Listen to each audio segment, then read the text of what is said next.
Good morning, students. In previous lecture, we have just started our next chapter, that is polymer. Polymers ਦੇ ਵਿੱਚ ਅਸੀਂ types of polymers ਤੇ ਉਹਨਾਂ ਦੀ classification ਬਾਰੇ ਕੱਲ ਕਰ ਚੁੱਕੇ. Today our first topic is free radical mechanism of addition polymerization. ਕੱਲ ਅਸੀਂ ਇਹ ਪੜ੍ਹ ਲਿਆ ਕਿ addition polymers ਕਿਆ ਹੁੰਦੇ ਹੈਗੇ. Addition polymers ਉਹ ਹੁੰਦੇ ਹੈਗੇ which are formed by just addition of monomers. Monomers the simple addition ਨਾਲ ਹੁੰਦੇ, ਇਹਨਾਂ ਵਿੱਚ ਕੁਝ ਵੀ eliminate नहीं ਹੁੰਦਾ ਤੇ ਇਹਦੇ ਵਿੱਚ ਜਿਹੜੀ ਚੇਨ ਹੈ ਉਹ ਹਰੇਕ ਸਟੈਪ ਤੇ ਕਿਆ ਕਰ ਰਹੀ ਹੈ, ਗਰੋ ਕਰ ਰਹੀ ਹੈ। ਉਹਦੇ ਵਿੱਚ ਨਵੇਂ ਨਿਊ ਜਿਹੜੇ ਮੋਨੋਮਰਸ ਹੈ ਉਹ ਐਡ ਹੋਈ ਜਾ ਰਹੇ। ਤੇ ਅੱਜ ਅਸੀਂ ਮਕੈਨਿਜ਼ਮ ਇਹਦੀ ਸਟੱਡੀ ਕਰਾਂਗੇ, that is free radical mechanism of addition polymerization. So let's start with the mechanism. As you know, ਤੁਸੀਂ +1 ਕਲਾਸ 'ਚ ਵੀ ਫ੍ਰੀ ਰੈਡੀਕਲ ਮਕੈਨਿਜ਼ਮ ਸਟੱਡੀ ਕੀਤੀਆਂ ਹੈ। तो ਉਹਦੇ ਵਿੱਚ ਫ੍ਰੀ ਰੈਡੀਕਲ ਮੈਕੈਨਿਜ਼ਮਸ ਦੇ 3 ਸਟੈਪ ਹੁੰਦੇ, chain initiation step, chain propagation and chain termination. ਪਹਿਲਾ ਸਟੈਪ ਹੈ, ਅਸੀਂ ਇਹ ਰਿਐਕਸ਼ਨ ਜਿਹੜਾ ਹੈ ਉਹ ਕਰਾਂਗੇ ਪੋਲੀਥੀਨ ਵਾਸਤੇ। ਪੋਲੀਥੀਨ ਦਾ ਜਿਹੜਾ ਮੋਨੋਮਰ ਹੈ ਦੈਟ ਇਜ਼ ਈਥੀਨ। ਤੁਸੀਂ ਪਿਛਲੇ ਵੀਡੀਓ ਦੇ ਵਿੱਚ ਇਹ ਦੇਖ ਚੁੱਕੇ। ਤੇ ਈਥੀਨ ਜਿਹੜਾ ਹੈ ਉਹਦੇ ਅਗਰ n ਨੰਬਰ ਆਫ ਮੋਲੀਕਿਊਲ ਅਸੀਂ ਲੈਂਦੇ ਆ ਤਾਂ ਉਹ ਕਾਹਦੇ ਵਿੱਚ ਕਨਵਰਟ ਹੋ ਜਾਂਦਾ, ਪੋਲੀਈਥੀਨ ਦੇ ਵਿੱਚ। मैं कल भी थानू दस्या था कि जदों तुसी कोई भी पॉलीमर ड्रॉ करोगे या उसकी स्ट्रक्चर बनाओगे तो जिहड़ा ब्रैकेट है वो बॉन्ड के विचों पास होनी चाहिए। It means a continue chain है। ये क्या बन गया, polyethene. So this is our reaction. असी इस रिएक्शन वास्ते फ्री रैडिकल मैकेनिज्म जिहड़ी है वो स्टडी करनी है। तो first step is step 1। Step 1 किहड़ा हुंदा, चेन इनिशिएशन स्टैप। इनिशिएशन मतलब शुरू करना, हला असी स्टैप नू क्या करना हैगा, स्टार्ट करना। So this is our first step. First step दे विच इनिशिएशन करन वास्ते सानू कादी लोड़ पएगी, इनिशिएटर दी। इत्थे इनिशिएटर दा काम करदा हैगा पर ऑक्साइड, बेंजोइल पर ऑक्साइड लै सकदे असी। Its structure is C6H5 C double bond O O O double bond O C6H5। This is benzoyl पर ऑक्साइड। ये वाला स्टैप थानू थोड़ा जानिया पछाणिया लगेगा क्योंकि तुसी +1 दे विच भी ये चेन इनिशिएशन स्टैप कीता वा। इहदे विच क्या होएगा, होमोलिटिक क्लीवेज होएगी। होमोलिटिक क्लीवेज क्या होंदी, जिहदे विच क्लीवेज जिहड़ी बॉन्ड दी है वो इस तरह होवे कि इक्वल इलैक्ट्रॉन्स जिहड़े है वो दोनों एटम्स दे विच डिस्ट्रीब्यूट हो जान। तो इत्थों क्या होएगा, इत्थों होएगी क्लीवेज, एक इलैक्ट्रॉन इस ऑक्सीजन को चला गया, एक इलैक्ट्रॉन इस ऑक्सीजन को चला गया। क्या बन गया, C6H5 C double bond O O free radical. इधर भी क्या बनेगा, C6H5 C double bond O O free radical. Means ये 2 मॉलिक्यूल्स बन गए साढ़े को।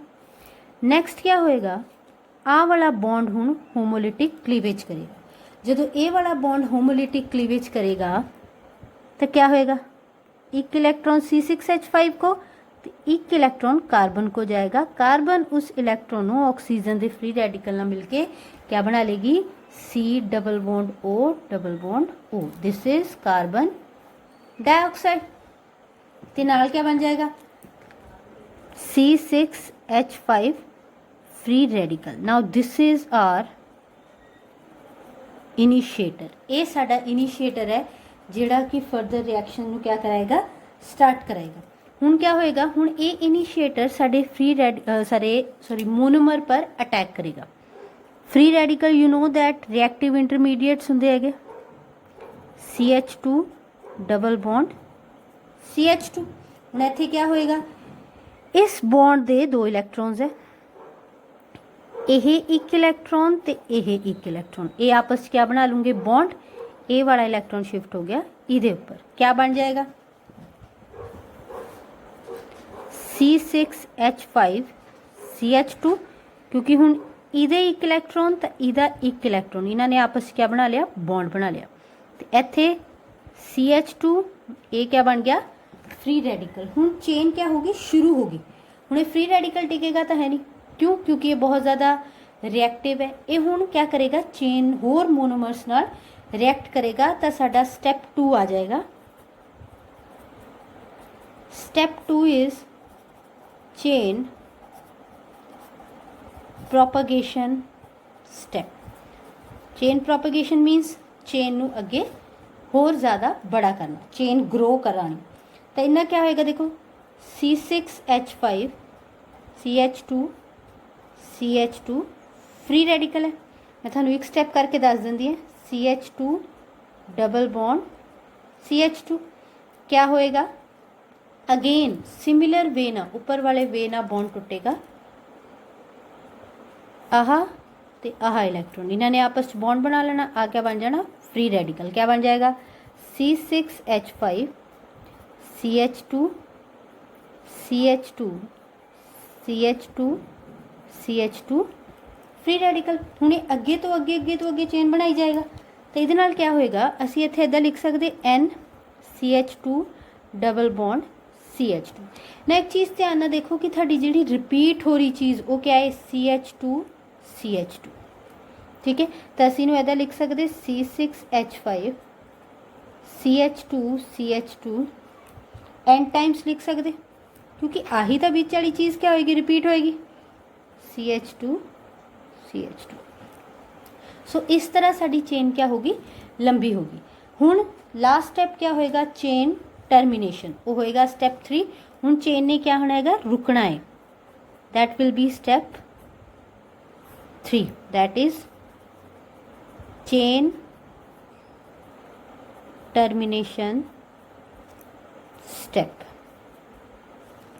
ठीक है, चेन टर्मिनेशन स्टैप के विच क्या होएगा, हुण चेन खत्म होएगी, लास्ट स्टैप होएगा। इहदे विच क्या हुंदा, दो लॉन्ग चेन आपस दे विच कंबाइन कर सकते हैं। फॉर एग्जांपल देखो C6H5 CH2 CH2 n times CH2 CH2 free radical. हुण रिएक्शन मिक्सचर दे विच इदां दी बहुत सारिया चेन्स बनूंगियां, वो चेन एंड दे विच आपस च क्या हो सकदियां, कंबाइन हो सकदियां। मैं दो चेन्स लिख रही,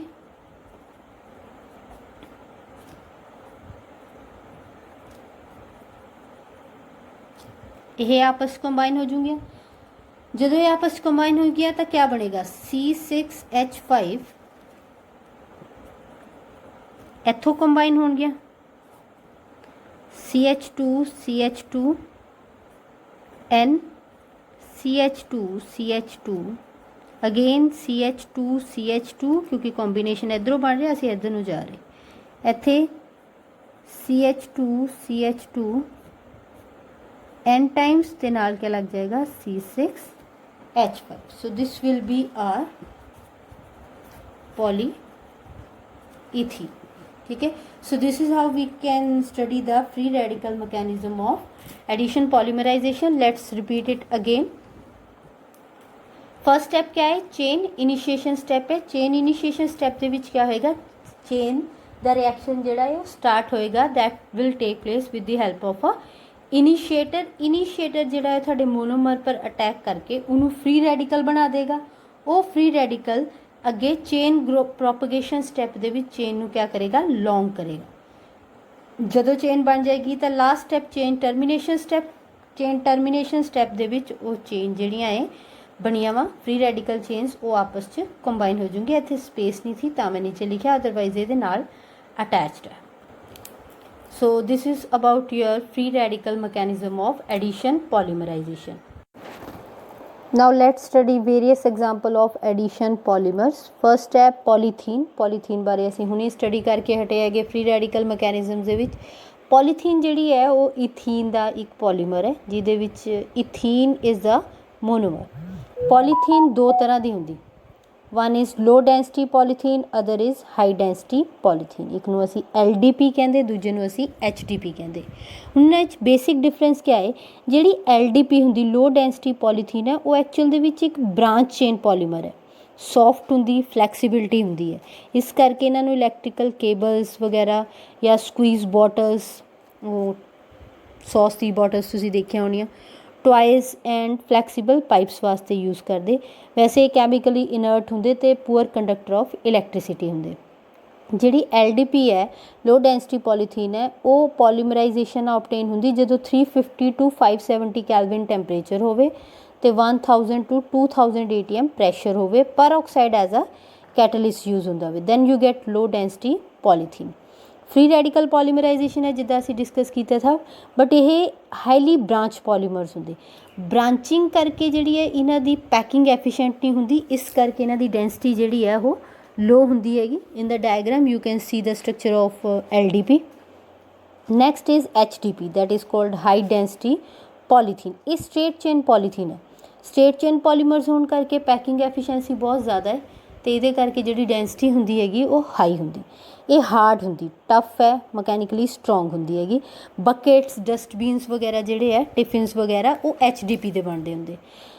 जिहड़ी HDP हुंदी हैगी ਉਹ polymerization of ethene ना बनती in the presence of Ziegler-Natta catalyst at the temperature of 333 to 343 Kelvin and pressure of 6 to 7 atm। ठीक है जी। Ziegler-Natta catalyst क्या होंदा? It is a combination of triethyl aluminium and titanium tetrachloride TiCl4। इन्हां दोनों के mixture ਨੂੰ ਅਸੀਂ Ziegler-Natta catalyst ਕਹਿੰਦੇ ਹੈਗੇ। ठीक है। HDP बनाने वास्ते Ziegler-Natta कैटलिस्ट चाहिए तो LDP वास्ते परऑक्साइड एज अ कैटलिस्ट चाहिए। वैसे HDP भी कैमिकली इनर्ट होंगी, बट HDP तो LDP बेसिक डिफरेंस ये है कि LDP जी है वो ब्रांच चेन होंगी, इस करके उसकी डेंसिटी घट है तो सॉफ्ट होंदा। तो HDP जी है वो स्ट्रेट चेन पॉलीमर्स है, तो इन्हों की डेंसिटी काफ़ी ज़्यादा हाई होंगी, तो ये काफ़ी ज़्यादा हार्ड होंगे। Next example is polypropene. As the name suggested polypropene, इसका मतलब है मोनोमर क्या होएगा? प्रोपीन होएगा। CH3 CH double bond CH2। Propene की पॉलीमराइजेशन होएगी in the presence of Ziegler-Natta catalyst, जिहड़ा है थानू क्या मिल जाएगा? पॉलीप्रोपीन। यह जिहड़ा एक होमोपॉलीमर है, सेम इको ही मोनोमर का बन रहा, that's why it is a homopolymer. तो यह जिहड़ा है फाइबर्स जिहड़े कारपेट्स, रोप्स या फिशिंग नैट्स होंदे हैगे, मछली पकड़न वाले जिहड़े जाल होंदे, उन्हां विच जिहड़े फाइबर्स होंदे वो बेसिकली पॉलीप्रोपीन से बने हुए होंदे, ते कई जगह इनू पॉलीथीन के सबस्टिट्यूट के तौर पर भी यूज़ कर सकते। Third is polyvinyl chloride PVC। ठीक है। पॉली कट दो तो क्या रह जाएगा? Vinyl chloride. इट मीन्स इसका मोनोमर क्या हो गया? Vinyl chloride, that is IUPAC name है क्लोरोइथीन CH2 डबल बॉन्ड CHCl। इसकी पॉलीमराइजेशन ना सानू पॉलीप्रोपीन मिल जाए, सॉरी PVC मिल जाएगा, दैट इज़ पॉलीविनाइल क्लोराइड। तो ये ज़्यादातर साडी टाइल्स, वाटर सप्लाई पाइप्स वगैरह जिहड़ियां हुंदियां या टॉयस बनाने के काम च लैके आंदे, या रेनकोट्स वगैरह बनते। तुसीं बेसिकली घरां विच बिजली की पाइप्स देखिया होणियां, या जिहड़ी पानी देने वालियां पाइप्स हुंदियां उन्हां पर स्पैशली PVC लिखिया हुआ हुंदा, मीनस वो पॉलीविनाइल क्लोराइड दियां बणियां हुआ हुंदियां। Next addition polymer is Teflon. It is also known as polytetrafluoroethene. ये जिहड़ा मोनोमर है वो टेट्राफ्लोरोइथीन होएगा CF2 डबल बॉन्ड CF2। इसकी पॉलीमराइजेशन तो सानू टैफलॉन मिलता है, यह भी एक होमोपॉलीमर है, कैमिकली इनर्ट है तो करोसिव रेजिस्टेंस है। ठीक है। मीनस इनू जंग नहीं जल्दी लगता हैगा। तो ये सब तो इंपॉर्टेंट प्रॉपर्टी है कि यह साडे नॉन स्टिक कुकवेयर्स बनाने के काम ते आंदा हैगा, क्योंकि कैमिकली इनर्ट होने करके ये कुकिंग टैंपरेचर ते भी डीकंपोज नहीं होंदा। तो जिन्हें भी नॉन स्टिक तवे या फ्राई पैनस वगैरह आंदा है उन्हां पर टैफलॉन की कोटिंग होंदी हैगी। बाकी इस तो इलावा यह कंप्यूटर्स ते other electronic devices as a insulator भी यूज़ होंदा है। Next is polyacrylonitrile, that is called PAN, और polyvinyl nitrile cyanide. It is a homopolymer है, सिंगल मोनोमर जिहड़ा है वो विनाइल साइनाइड हो गया CH2 डबल बॉन्ड CHCN। इसकी पॉलीमराइजेशन ना सानू PAN मिल जाएगा। It is also called Orlon. ठीक है। ये वूल के सबस्टिट्यूट के तौर पर यूज़ होंदा, नैचुरल वूल जिहड़ी हुंदी है उहदे वर्गा हुंदा, तो इस करके इसका कमर्शियल नेम ऑरलोन या एक्रीलेन फाइबर भी है। Next polystyrene. पॉलीस्टाइरीन भी एक होमोपॉलीमर है जिहदा जिहड़ा मोनोमर है वो स्टाइरीन है। स्टाइरीन क्या होंदा? बेंजीन रिंग पर CH डबल बॉन्ड CH2। ठीक है। That is फिनाइलिथीन। पॉलीमराइजेशन नाल सानू ऑब्टेन हो जाएगा, दैट इज़ कॉल्ड पॉलीस्टाइरीन। ये भी एज अ इंसुलेटर या रैपिंग मटीरियल, जिदा रैप वगैरह करते हैं जी पॉलीथीन होंगी। मेन कंपोनेंट्स है रेडियो ते टैलीविजन कैबिनेट्स ते कई जगह टॉयस दे विच भी यूज़ करते। नैक्सट है नैचुरल रबड़। नैचुरल रबड़ भी एक होमोपॉलीमर है, मीनस एक टाइप के पॉलीमर तो बनया वा, तो यदा जिहड़ा मोनोमर हुंदा दैट इज़ आइसोप्रीन। आइसोप्रीन क्या हुंदा? It is 2 methyl buta 1,3 diyne या 2 मिथाइल 1,3 ब्यूटा डाईइन। आइसोप्रीन की जो पॉलीमराइजेशन होंगी है वी गैट पॉली आइसोप्रीन जिन्हों असी नैचुरल रबड़ कहते। आइसोप्रीन ते पॉली आइसोप्रीन दे विच डिफरेंस देखो कि आइसोप्रीन दे विच जिथे हुण डबल बॉन्ड है उत्थे बाद चो क्या हो गया सिंगल बॉन्ड हो गया, तो जिथे पहला सिंगल था हुण उत्थे क्या हो गया डबल बॉन्ड हो गया। तो पॉलीमराइजेशन नाल यह नैचुरल रबड़ च क्या बन जाता पॉली आइसोप्रीन बन जाता। नैचुरल रबड़ दे विच आइसोप्रीन जिहड़ा है सिस आइसोमरिज्म दे विच एग्जिस्ट करता। सिस ते ट्रांस आइसोमर्स तुसीं पढ़े है, ठीक है। सिस आइसोमरिज्म दे विच क्या हुंदा हैगा कि जिहड़े सिमिलर ग्रुप्स है वो वन साइड ते हुंदे हैगे ते जिहड़े ट्रांस हुंदे उन्हां विच सिमिलर ग्रुप्स ऑपोजिट साइड्स ते हुंदे हैगे। ते इहदे विच जिहड़ी भी नैचुरल रबड़ है वो सारी सिस आइसोमर दे विच हुंदी हैगी। जिहड़ा नैचुरल रबड़ दा ट्रांस आइसोमर है या जिन्हों असीं ट्रांस पॉली आइसोप्रीन कहंदे हैगे ਉਹ प्लास्टिक टाइप मटीरियल ਹੁੰਦਾ ਉਹਨੂੰ ਅਸੀਂ ਬੋਲਦੇ ਗੱਟਾ ਪਰਚਾ। ਇਹ ਜ਼ਿਆਦਾਤਰ ਟॉयਜ਼ ਵਗੈਰਾ ਜਿਹੜੀ ਡੋਲਸ ਵਗੈਰਾ ਹੁੰਦੀਆਂ फ्लैक्सीबल टॉयज़ वगैरह होंगे जोड़े उन्होंने यूज़ होंगे है। This is just for information. तुसीं ये ध्यान रखना कि थाडी नैचुरल रबड़ का जोड़ा मोनोमर है दैट इज़ आइसोप्रीन और 2 methyl 1,3 buta diyne. Next topic is limitation of natural रबड़। जी नैचुरल रबड़ है उसकी पहली लिमिटेशन यह है कि यह हाई टैंपरेचर पर जो इनू हीट कर दे तो यह सॉफ्ट तो स्टिकी हो जाती चिपचिपी हो जाती, तो अगर टैंपरेचर बहुत ज़्यादा लो हो तो यह ब्रिटल हो जाती। दूजा है इसकी वाटर अब्जॉर्प्शन कैपेसिटी बहुत ज़्यादा है। थर्ड वन इज़ कि इन्नी हार्ड तो टफ नहीं होंगी, इसकी टीयर एंड वियर रजिस्टेंस जी होंगी हैगी वो घट होंगी, मीनस तुसीं इनू ज़्यादा रफली यूज़ नहीं कर सकते। Next it is soluble in non-polar solvents and is not resistant to attack by oxidizing agent। ਜਿਹੜੇ oxidizing agents attack है वो इन्हां पर easily हो सकता है। it means ये ज़्यादा chemically inert नहीं है, resistant नहीं है इन्हां चीज़ों वास्ते। बट ਜਿਹੜੀਆਂ ਇਹ ਪ੍ਰੋਪਰਟੀਜ਼ ਹੈ ਨੈਚੁਰਲ ਰਬੜ ਦੀਆਂ ਲਿਮਿਟੇਸ਼ਨਸ ਹੈ ਉਹਨਾਂ ਨੂੰ ਅਸੀਂ ਮੋਡੀਫਾਈ ਕਰ ਸਕਦੇ ਤੇ ਇੰਪਰੂਵ ਕਰ ਸਕਦੇ ਬਾਏ ਦਾ ਪ੍ਰੋਸੈਸ ਆਫ ਵਲਕਨਾਈਜੇਸ਼ਨ। ਵਲਕਨਾਈਜੇਸ਼ਨ ਦੇ ਵਿੱਚ ਜਿਹੜੀ ਨੈਚੁਰਲ ਰਬੜ ਹੈ ਉਹਨੂੰ ਸਲਫਰ ਦੇ ਨਾਲ ਹੀਟ ਕਰਦੇ ਸੋ ਦੈਟ ਉਹਦੀ ਪ੍ਰੋਪਰਟੀਜ਼ ਨੂੰ ਕਿਆ ਕੀਤਾ ਜਾ ਸਕੇ ਇੰਪਰੂਵ ਕੀਤਾ ਜਾ ਸਕੇ। Let's study vulcanization in detail. Now let's discuss vulcanization of rubber. It is a process of heating natural rubber with sulfur at the temperature of 373 to 415 Kelvin।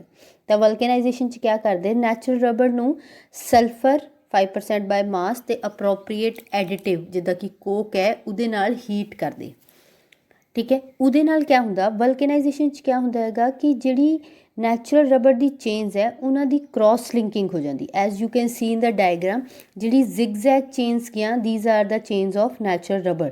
तो दो या दो तो वध चेन्स दे विच जिहड़ी है वो डाईसल्फाइड लिंकेज आ रही, दो सल्फर एटम्स लिंक कर रहे। इहदे नाल क्या होएगा इहदे नाल जिहड़ी चेन्स है एक दूजे दे नेड़े आ जांदियां इहदे करके क्रॉस लिंकिंग करके तो उन्हां दी जिहड़ी प्रॉपर्टीज़ है वो इनहांस हो जांदियां। So this is called vulcanisation of rubber. Natural rubber ते वल्कनाइज्ड रबड़ तो इलावा कुछ सिंथैटिक रबड़स भी होंदियां जिहड़ियां कि नैचुरल रबड़ नाल आइडेंटिकल नहीं होंदियां बट उन्हां दी काफ़ी प्रॉपर्टीज़ नैचुरल रबड़ नाल मैच करदियां होंदियां। हालांकि जिहड़ी सिंथैटिक रबड़ है they are much superior to natural rubber from the point of view of wear and tear resistance, ठीक है। Let's study about synthetic rubbers. The first is neoprene. Neoprene जिहड़ी है ये भी एक एडिशन होमोपॉलीमर है। इहदा जिहड़ा मोनोमर हुंदा दैट इज़ क्लोरोप्रीन। पिछे असीं पढ़िया नैचुरल रबड़ का मोनोमर क्या है isoprene that is 2 methyl buta 1,3 diyne, जबकि जिहड़ा क्लोरोप्रीन हुंदा that is 2 chloro buta 1,3 diyne. बस इत्थे मिथाइल की जगह क्या है क्लोरो ग्रुप है। अगर इहदी पॉलीमराइजेशन होवे तां साडे कोल क्या बन जांदा पॉलीक्लोरोप्रीन जिन्हों असीं कॉमनली क्या कहंदे हैगे नियोप्रीन। इहदी मोनोमर ते पॉलीमर दे विच भी तुसीं देखो कि जिथे सिंगल थे बॉन्ड उत्थे डबल है, जिथे डबल था उत्थे सिंगल बॉन्ड हो गया। नियोप्रीन जिहड़ा है नैचुरल रबड़ तो किद्दां बैटर है। इनू ऑक्सीजन ते ओजोन नाल कोई फर्क नहीं पैंदा, इहदे वास्ते वल्कनाइजेशन की रिक्वायरमेंट नहीं है। ये पेट्रोलीयम वर्गे सॉल्वेंट्स जिद्दां पेट्रोल है ईथर है कार्बन डाईसल्फाइड है उन्हां नाल इफैक्ट नहीं हुंदा ते टैंपरेचर रेजिस्टेंट है। मीनस ये टैंपरेचर वेरी करन ते अपनी प्रॉपर्टीज़ जिहड़ियां है वो चेंज नहीं करता। यूजेस क्या है, it is used as conveyor belt of coal mines ਦੇ ਵਿੱਚ ਜਿਹੜੀ ਕਨਵੇਅਰ ਬੈਲਟਸ ਹੁੰਦੀਆਂ ਜਿਹੜੀਆਂ ਕਿ ਕੋਲ ਨੂੰ ਕਨਵੇ ਕਰਦੀਆਂ ਇੱਕ ਜਗ੍ਹਾ ਤੋਂ ਦੂਜੀ, ਤੁਸੀਂ ਦੇਖਿਆ ਹੋਣਾ ਰੋਲਰਸ ਪਰ ਬੈਲਟਸ ਹੁੰਦੀਆਂ ਜਿਹੜੀਆਂ ਘੁੰਮਦੀਆਂ, ਉਹ ਕਨਵੇਅਰ ਬੈਲਟਸ ਹੁੰਦੀਆਂ, ਉਹਦੇ ਵਾਸਤੇ ਯੂਜ਼ ਕਰਦੇ। ਉਸ ਤੋਂ ਇਲਾਵਾ ਇਹ ਮਿਨਰਲਸ ਜਾਂ ਵੈਜੀਟੇਬਲ ਆਇਲਸ ਵਾਸਤੇ ਇਹਨਾਂ ਦੀ ਰੈਜ਼ਿਸਟੈਂਸ ਕਾਫੀ ਸਟਰੋਂਗ ਹੈ, ਮੀਨਸ ਇਹ ਉਹਨਾਂ ਜਲਦੀ ਰਿਐਕਟ ਨਹੀਂ ਕਰਦੇ, ਇਸ ਕਰਕੇ ਇਹਨਾਂ ਨੂੰ ਟਰਾਂਸਪੋਰਟ ਕਰਨ ਵਾਸਤੇ ਅਤੇ ਆਇਲ ਸੀਲ ਅਤੇ ਗੈਸਟਿਕਸ ਅਤੇ ਹੋਜ਼ਿਸ ਵਾਸਤੇ। ਗੈਸਟਿਕਸ ਜਿਹੜੇ ਆ ਉਹ ਦੋ ਜੁਆਇਨਿੰਗ ਸਰਫੇਸਿਸ ਨੂੰ ਜੋੜਨ ਵਾਸਤੇ ਜਿਹੜੀ ਉਹਨਾਂ ਦੇ ਵਿੱਚ ਰਬੜ ਵਗੈਰਾ ਪਾਉਂਦੇ ਆ ਉਹਨੂੰ ਅਸੀਂ ਗੈਸਟਿਕਸ ਬੋਲਦੇ। ਅਤੇ ਹੋਜ਼ਿਸ ਹੁੰਦੀਆਂ ਜਿਹੜੀਆਂ ਪਾਈਪਸ ਵਗੈਰਾ ਹੁੰਦੀਆਂ, ਪਾਣੀ ਦੀਆਂ ਪਾਈਪਸ ਵਰਗੀਆਂ ਹੁੰਦੀਆਂ ਜਿਹੜੀਆਂ ਕਿ ਤੁਸੀਂ ਦੇਖਿਆ ਹੋਣਾ ਜ਼ਿਆਦਾਤਰ ਪੈਟਰੋਲ ਵਗੈਰਾ ਟਰਾਂਸਫਰ ਕਰਨ ਵਾਸਤੇ ਯੂਜ਼ ਕਰਦੇ, ਉਹਨਾਂ ਨੂੰ ਅਸੀਂ ਹੋਜ਼ਿਸ ਵੀ ਕਹਿੰਦੇ ਆ। ਠੀਕ ਹੈ, ਹੋਜ਼ਿਸ ਬੇਸਿਕਲੀ ਪਾਈਪਸ ਹੁੰਦੀਆਂ ਹੈਗੀਆਂ ਬਟ ਸਿਲੈਂਡਰੀਕਲ ਫੋਰਮ ਦੇ ਵਿੱਚ ਹੁੰਦੀਆਂ ਅਤੇ ਕਾਫੀ ਬੜੀਆਂ ਹੁੰਦੀਆਂ। ਅਤੇ ਨਿਓਪਰੀਨ ਜਿਹੜੀ ਹੈ ਉਹ ਗੈਸਟਿਕ ਅਤੇ ਹੋਜ਼ਿਸ ਬਣਾਉਣ ਵਾਸਤੇ ਵੀ ਯੂਜ਼ ਕੀਤੀ ਜਾਂਦੀ। Next synthetic rubber is Buna S. It is also called SBS rubber. Full form styrene butadiene synthetic rubber. Buna S word ਕਿੱਦਾਂ ਬਣਦਾ ਹੈਗਾ, BU ਮਤਲਬ ਬਿਊਟਾ 1,3-diene, ਇਹਦਾ ਇੱਕ ਮੋਨੋਮਰ, Na ਮਤਲਬ in the presence of sodium and S mean styrene, ਤਾਂ ਇਸ ਤਰ੍ਹਾਂ ਇਹਦਾ ਨਾਮ ਬਣਦਾ Buna S। ਸਟਾਈਰੀਨ ਅਤੇ 1,3-butadiene ਦੀ ਪੋਲੀਮਰਾਈਜੇਸ਼ਨ ਹੁੰਦੀ, ਪੋਲੀਮਰਾਈਜੇਸ਼ਨ ਤੋਂ ਸਾਨੂੰ ਕਿਆ ਮਿਲ ਜਾਂਦਾ, SBS ਰਬੜ ਔਰ Buna S। ਇਹ ਇੱਕ ਕੋਪੋਲੀਮਰ ਹੈ ਐਜ਼ ਯੂ ਕੈਨ ਸੀ। ਅਤੇ SBS ਰਬੜ ਜਿਹੜੀ ਆ ਉਹ ਕਾਫੀ ਟਫ ਹੁੰਦੀ, ਇਸ ਕਰਕੇ ਇਹਨੂੰ ਆਟੋ ਟਾਇਰਸ, ਫੁੱਟਵੇਅਰਸ ਕੰਪੋਨੈਂਟਸ ਜਾਂ ਫਲੋਟ ਟਾਇਰਸ ਬਣਾਉਣ ਦੇ ਕੰਮ 'ਚ ਲੈ ਕੇ ਆਉਂਦੇ। Next is Buna N rubber. Buna N rubber ਜਿਹੜੀ ਹੈ that is made up of BU 1,3-butadiene and Na in the presence of sodium and peroxide. N is acrylonitrile or vinyl cyanide। ਤਾਂ ਇਹ 1,3-butadiene ਅਤੇ acrylonitrile ਦੀ ਪੋਲੀਮਰਾਈਜੇਸ਼ਨ ਤੋਂ ਬਣਦਾ Buna N। Buna N ਜਿਹੜਾ ਹੈ petrol ਜਾਂ ਲੁਬਰੀਕੇਟਿੰਗ ਆਇਲਸ ਜਾਂ organic ਸੋਲਵੈਂਟ ਵਾਸਤੇ ਕਾਫੀ ਰੈਜ਼ਿਸਟੈਂਟ ਹੁੰਦਾ, ਇਸ ਕਰਕੇ ਇਹਨੂੰ ਆਇਲ ਸੀਲ ਜਾਂ ਟੈਂਕ ਲਾਈਨਿੰਗ, ਜਿਹੜੇ ਟੈਂਕਸ ਵਗੈਰਾ ਇਹਨਾਂ ਪੈਟਰੋਲ ਆਇਲਸ ਦੀ ਟਰਾਂਸਪੋਰਟੇਸ਼ਨ ਕਰਦੇ ਉਹਨਾਂ ਦੀ ਲਾਈਨਿੰਗ ਬਣਾਉਣ ਵਾਸਤੇ ਕੰਮ ਆਉਂਦੇ ਹੈਗੇ। So this is all about your synthetic rubber. Till now students ਤੁਸੀਂ ਇਹ ਦੇਖ ਲਿਆ ਕਿ ਨੈਚੁਰਲ ਰਬੜ ਦੇ ਪੋਲੀਮਰਸ ਕਿਆ ਹੁੰਦੇ ਜਾਂ ਅਦਰ ਸਿੰਥੈਟਿਕ ਰਬੜ ਦੇ ਪੋਲੀਮਰਸ ਕਿਆ ਹੁੰਦੇ। ਇੱਕ ਵਾਰ ਇਹ ਸਟੱਡੀ ਕਰ ਲੈਂਦੇ ਆ ਕਿ ਇਹ ਜਿਹੜੀ ਪੋਲੀਮਰਾਈਜੇਸ਼ਨ ਹੈ ਹੁੰਦੀ ਕਿੱਦਾਂ ਹੈ। ਫੋਰ ਐਗਜ਼ਾਮਪਲ ਪਹਿਲੀ ਅਸੀਂ ਡਿਸਕਸ ਕਰਦੇ ਹਾਂ ਨੈਚੁਰਲ ਰਬੜ। ਨੈਚੁਰਲ ਰਬੜ ਦੇ ਵਿੱਚ ਤੁਸੀਂ ਸਟੱਡੀ ਕੀਤਾ ਕਿ ਮੋਨੋਮਰ ਕਿਆ ਹੁੰਦਾ ਹੈਗਾ, ਆਈਸੋਪਰੀਨ। ਆਈਸੋਪਰੀਨ ਇਜ਼ 2-methyl buta 1,3-diene। ਠੀਕ ਹੈ, ਇਹੀ ਹੁੰਦਾ। ਉਹ ਇੱਕ ਐਡੀਸ਼ਨ ਅਤੇ ਹੋਮੋਪੋਲੀਮਰ ਹੈ। CH2 double bond C, CH3, CH double bond CH2। This is your 2-methyl buta 1,3-diene means ਇਹੀ ਤੁਹਾਡਾ ਕਿਆ ਹੈ, ਆਈਸੋਪਰੀਨ ਹੈ। ਹੁਣ ਜਦੋਂ ਇਹਦੀ ਪੋਲੀਮਰਾਈਜੇਸ਼ਨ ਹੁੰਦੀ ਹੈ, ਜਦੋਂ ਵੀ ਤੁਸੀਂ ਪੋਲੀਮਰਾਈਜੇਸ਼ਨ ਲਿਖਣੀ ਤਾਂ ਇੱਧਰ n ਨੰਬਰ ਆਫ ਮੋਨੋਮਰਸ ਲੈਣੇ ਹਮੇਸ਼ਾ। ਠੀਕ ਹੈ, ਜਦੋਂ ਪੋਲੀਮਰਾਈਜੇਸ਼ਨ ਹੁੰਦੀ ਤਾਂ C ਕਿਆ ਹੁੰਦਾ ਹੈਗਾ, ਇਹ ਫ੍ਰੀ ਰੈਡੀਕਲ ਮੈਕੈਨਿਜ਼ਮ ਹੈ। ਆਹ ਬੌਂਡ ਅਤੇ ਆਹ ਬੌਂਡ ਅਸੀਂ ਡਿਸਕਸ ਕੀਤਾ था ਕਿ ਐਡੀਸ਼ਨ ਪੋਲੀਮਰਸ ਦੇ ਵਿੱਚ ਜ਼ਿਆਦਾਤਰ ਜਿਹੜੇ ਹੋਮੋਪੋਲੀਮਰਸ ਹੁੰਦੇ ਉਹਨਾਂ ਵਿੱਚ ਜ਼ਿਆਦਾਤਰ ਅਨਸੈਚੂਰੇਸ਼ਨ ਹੁੰਦੀ। ਅਨਸੈਚੂਰੇਸ਼ਨ ਦੇ ਬੌਂਡ ਹੀ ਬ੍ਰੇਕ ਹੁੰਦੇ ਇੱਥੇ। ਸੀ ਆਹ ਇੱਧਰ ਚਲਾ ਗਿਆ, ਇਹ ਕਿਸੇ ਹੋਰ ਨਾਲ ਬੌਂਡ ਬਣਾ ਲੇਗਾ। ਇਹ ਵਾਲਾ ਇਲੈਕਟ੍ਰੋਨ ਅਤੇ ਇੱਕ ਆਹ ਵਾਲਾ ਇਲੈਕਟ੍ਰੋਨ, ਇਹ ਦੋਨੇ ਇੱਥੇ ਕਿਆ ਬਣਾਉਂਗੇ, ਡਬਲ ਬੌਂਡ। ਅਤੇ ਇਹਨੇ ਕਿਸੇ ਹੋਰ ਮੋਲੀਕਿਊਲ ਨਾਲ ਬੌਂਡ ਬਣਾ ਲੈਣਾ। ਜਦੋਂ ਇਹਨੇ ਕਿਸੇ ਹੋਰ ਨਾਲ ਬੌਂਡ ਬਣਾ ਲੈਣਾ ਤਾਂ ਅਸੀਂ ਇੱਥੇ ਬੌਂਡ ਸ਼ੋਅ ਕਰ ਸਕਦੇ।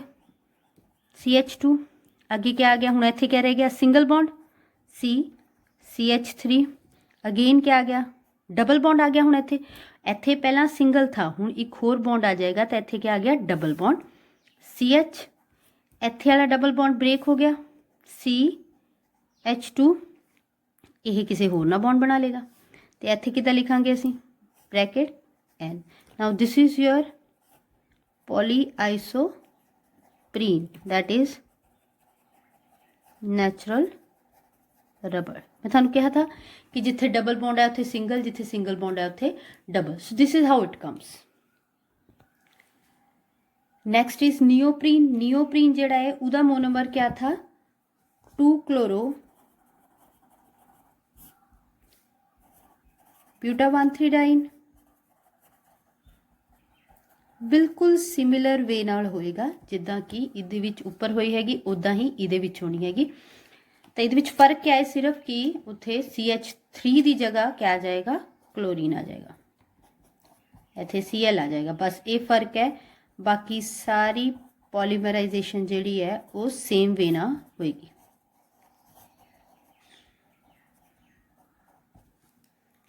ठीक है, इत्थे क्या बन जाएगा सी, आह किसी होर ना बॉन्ड बना लेगा, ये भी किसी होर ना बॉन्ड बना लेगा, आह दो इलैक्ट्रॉन आपस कंबाइन करके इत्थे क्या बना लूँगे, double bond Cl CH2। so this is how you get neoprene। Next देखो सिंथेटिक रबड़ है ब्यूना एस। ब्यूना एस एक कोपॉलीमर है, मीनस ये एक तो ज़्यादा मोनोमर्स का बनया वा।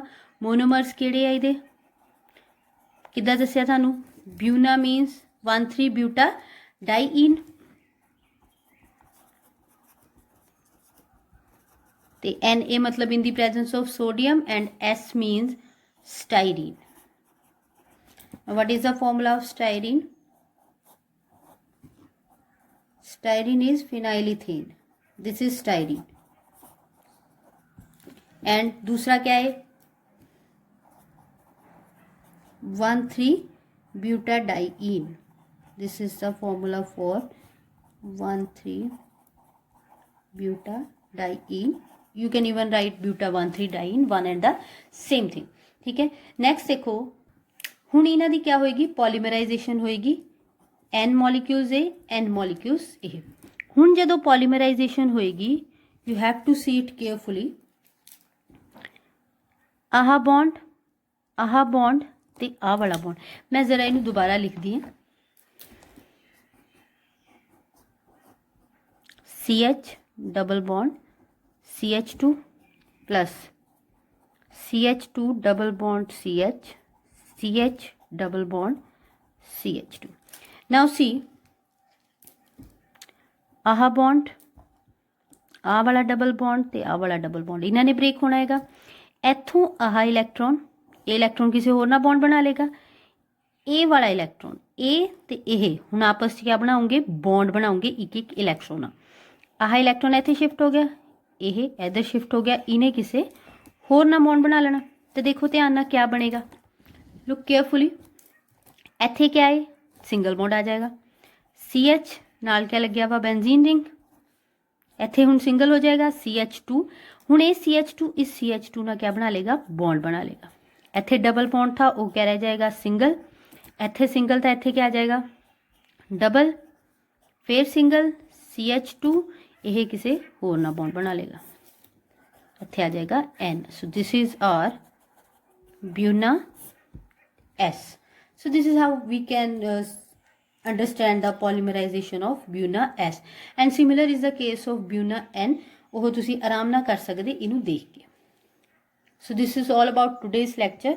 Tomorrow we will discuss condensation polymers and biodegradable polymers।